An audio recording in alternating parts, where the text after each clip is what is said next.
Can you even imagine a community built on stillness? I bet your first thought is monks or maybe Quakers, forest bathing practitioners. But what does it exactly do? Where do we spend our time and what's the purpose? The Still is the community I've been aching to build. And here's what makes it different. Most stillness practices are individual. You and a teacher, you and a cushion, you alone in the forest. The Still is gathering people who practice together, who are each other's people. A community of people who are clear, strong, confident, and who want to learn from the wisdom of those who came before us. Ancient philosophers, contemporary thinkers, and those of us who have gained wisdom through lived experience.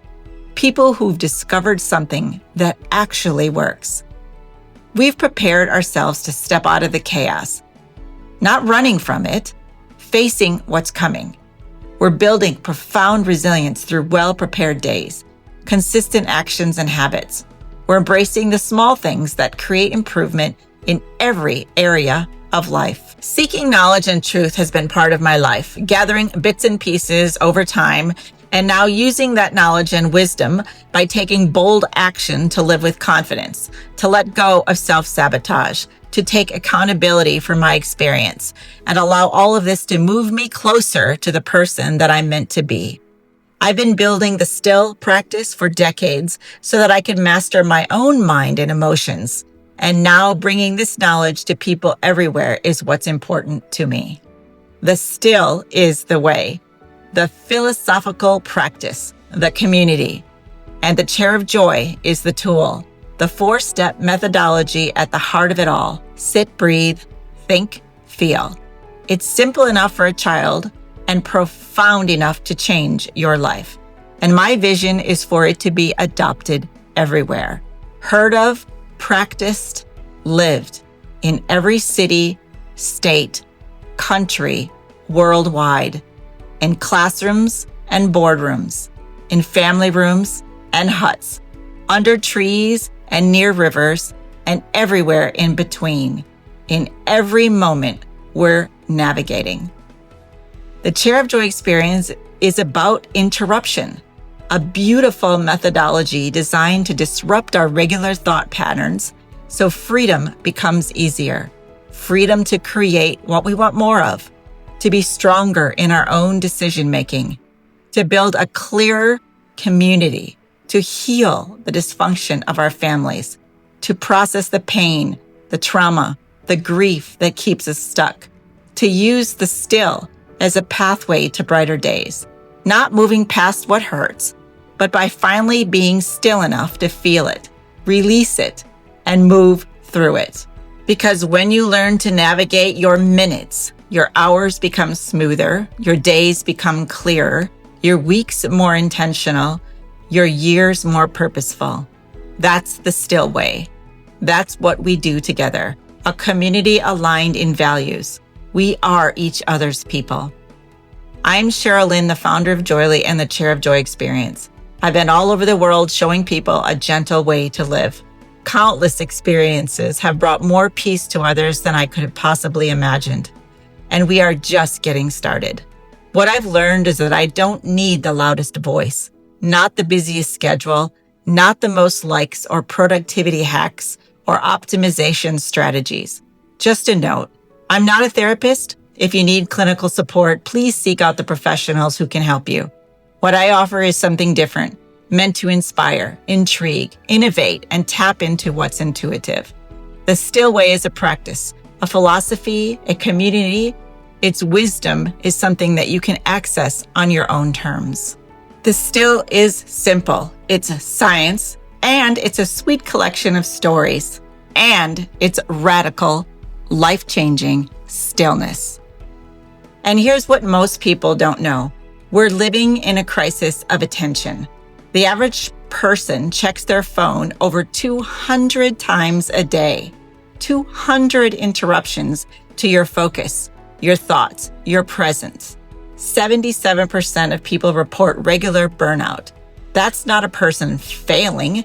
That's a design. The world is designed to scatter you. But imagine this. What if you could interrupt that pattern? What if instead of being pulled in 200 directions, you could return to yourself just for a minute and reset everything?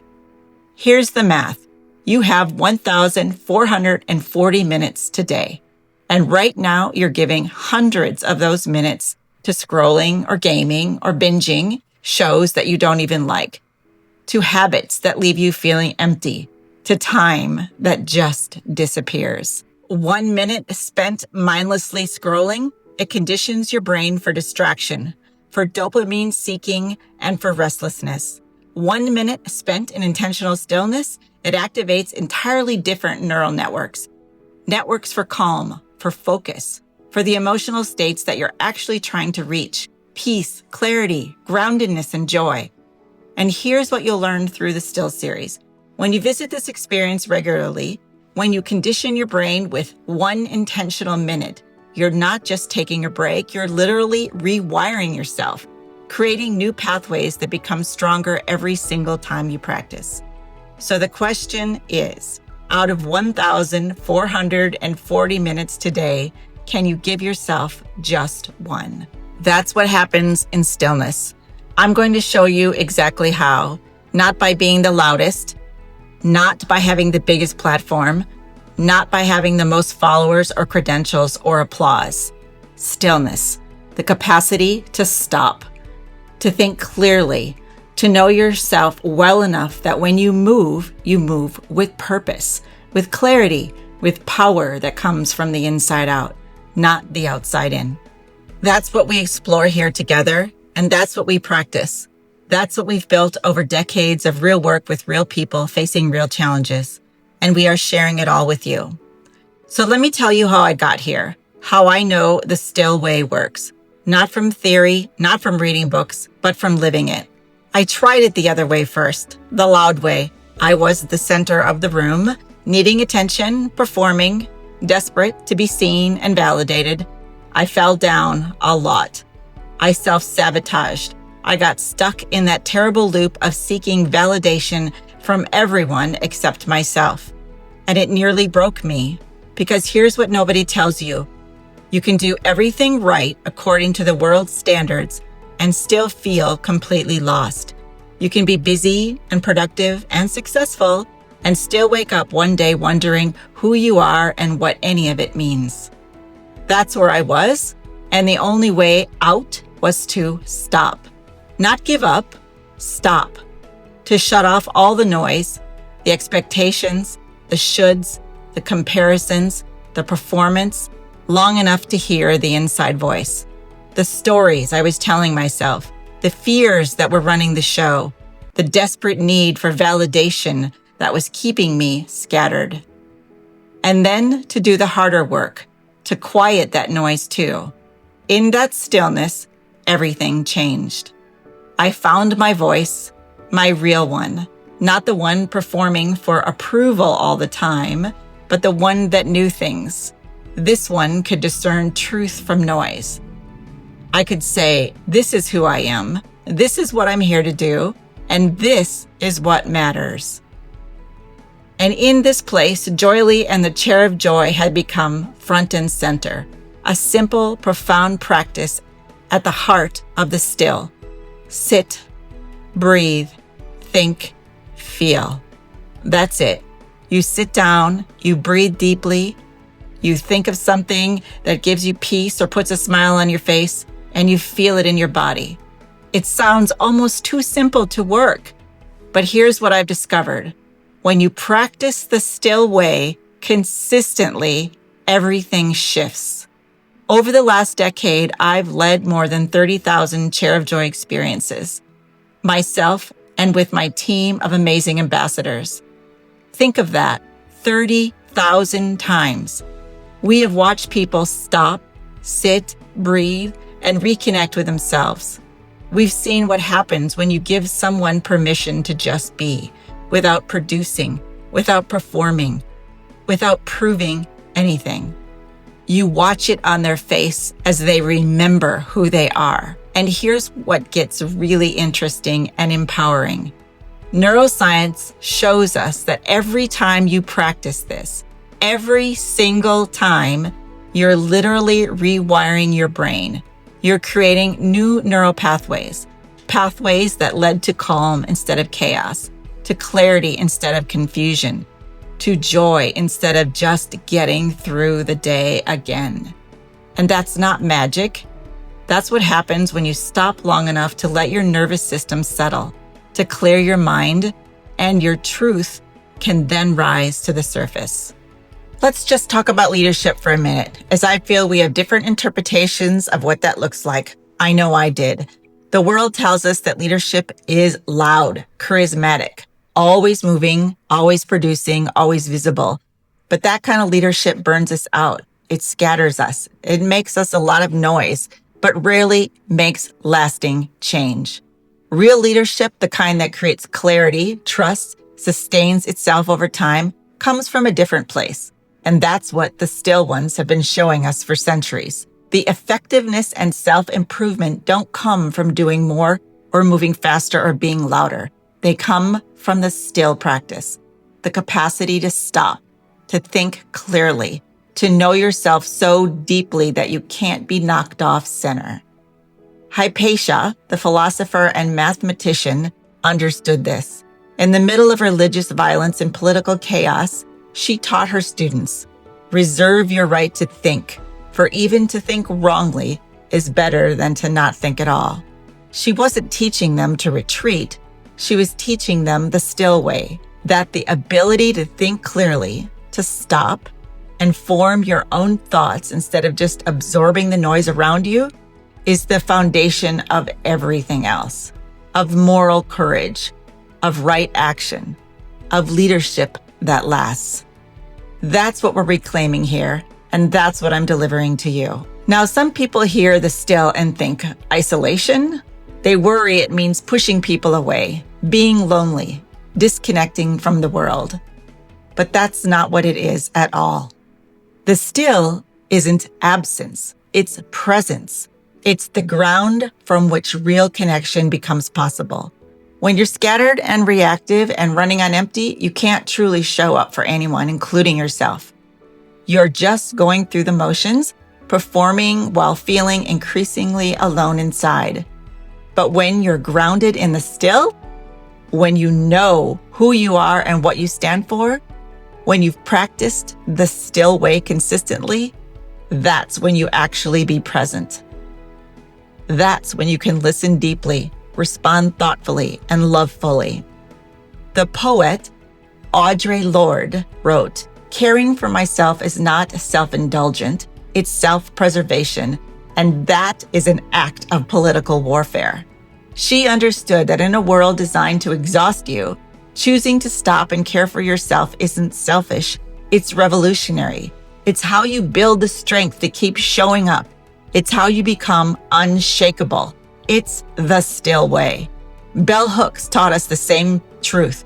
To love ourselves, we must know ourselves. And knowing yourself requires stopping long enough to actually pay attention to who you are, what you need, and what you truly want. That's not isolation. That's the foundation of everything real. That's the still. So let me tell you what the still actually is and what we're building together. The still is a philosophical practice, a way of being built on 3 pillars: science, story, stillness. We're not asking you to take this on faith alone. I'm showing you why it works from every angle: biological, philosophical, practical. And when we're walking together as a community, and as you build this capacity in your own life, we're aligned in values. We are each other's people.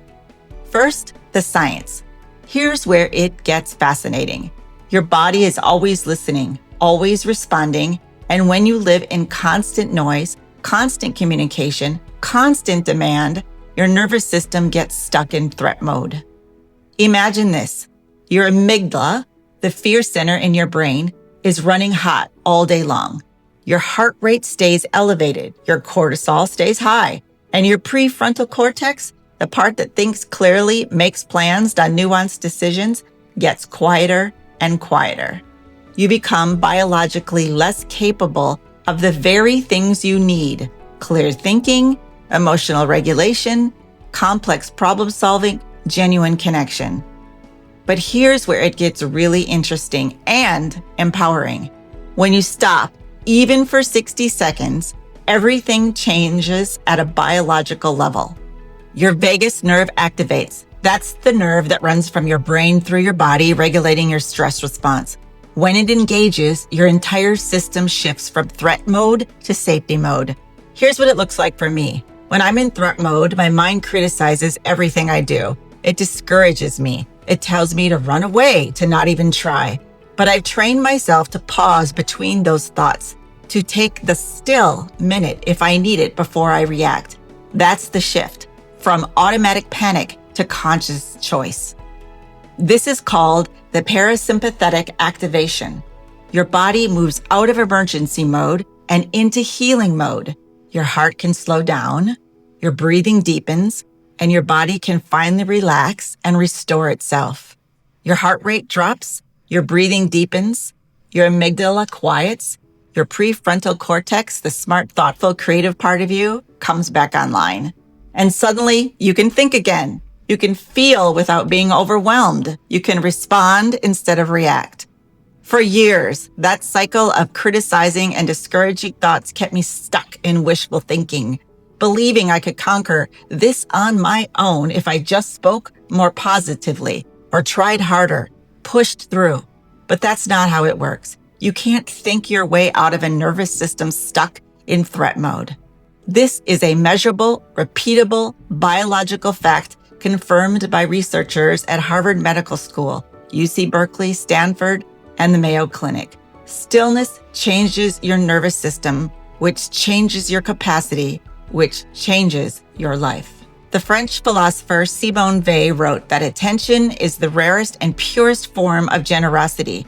What she meant, and what neuroscience now proves, is that attention is a trainable capacity, a muscle you can strengthen or let weaken.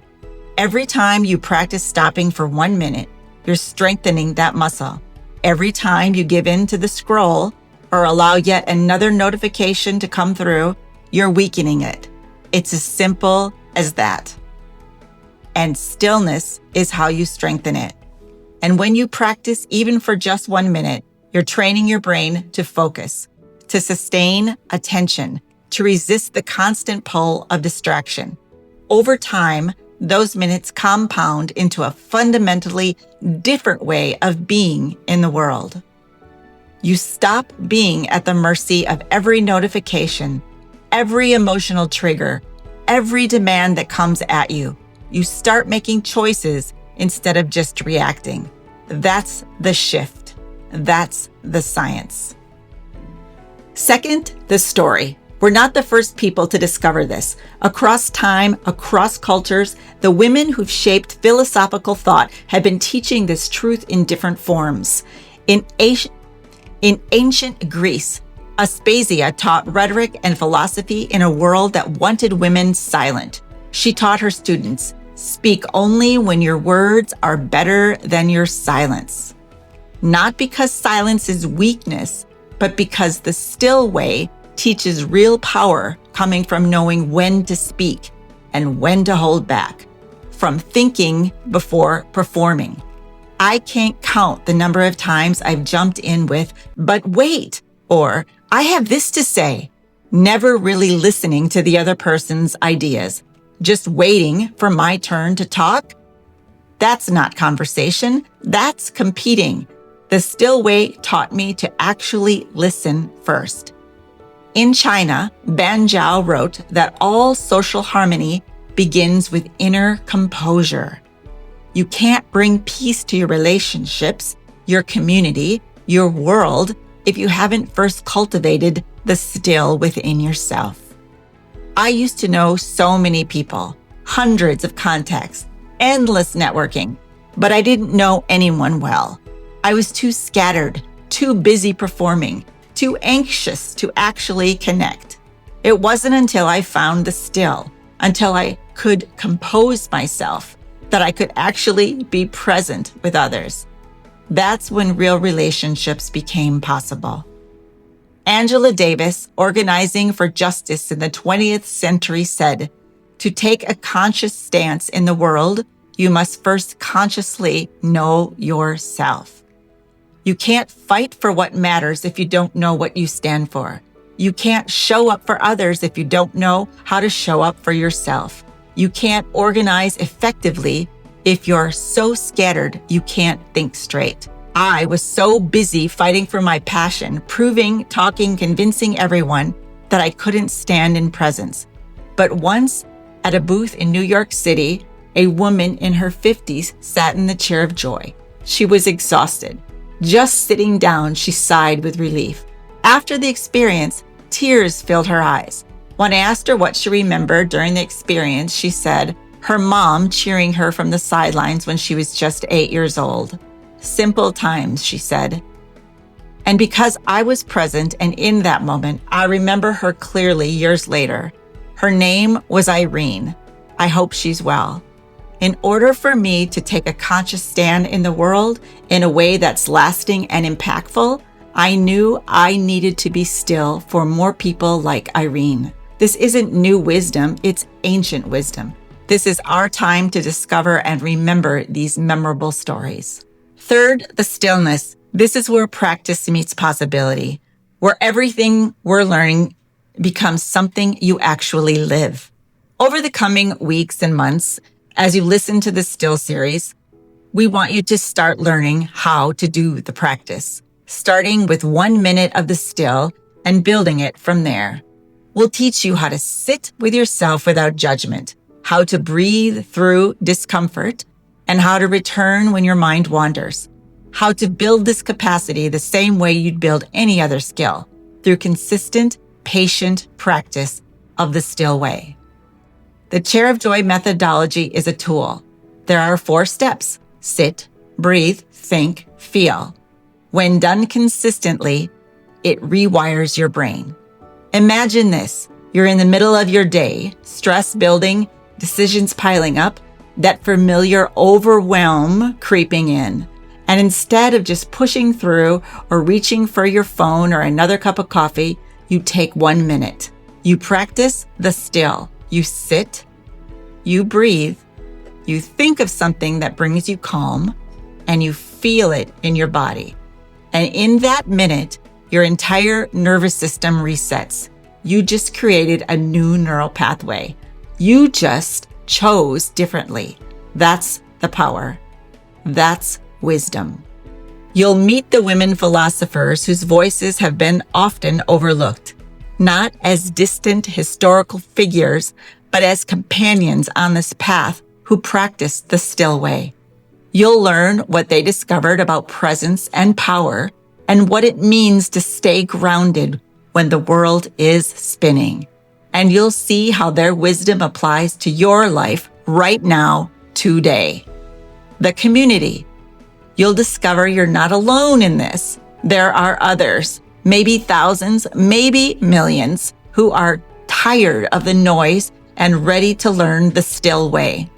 We're gathering the still ones, people who understand that real strength comes from depth, not speed, from clarity, not volume, from presence, not performance.